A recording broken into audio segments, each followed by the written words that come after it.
Знаете ли защо използваме микроскоп в денталната практика? Една от причините, поради които използваме дентален микроскоп, е за да имаме много по-добра видимост за лечението на какъвто и да е било проблем.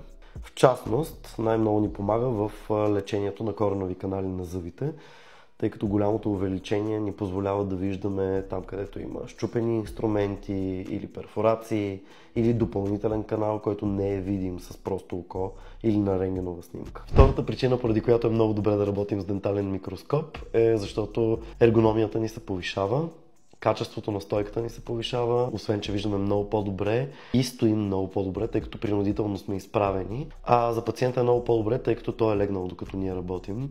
С други думи, пациента си почива още по-добре, докато е на зъболекарския стол. Третата причина е воденето на много по-добра, детайлна и прецизна документация, тъй като имаме допълнителен модул, който можем да вържем за микроскопа, за снимки, за документация, за да покажем на пациента какво се случва, да го обучим защо е важно да се проведе едно лечение и какъв е смисъл от него.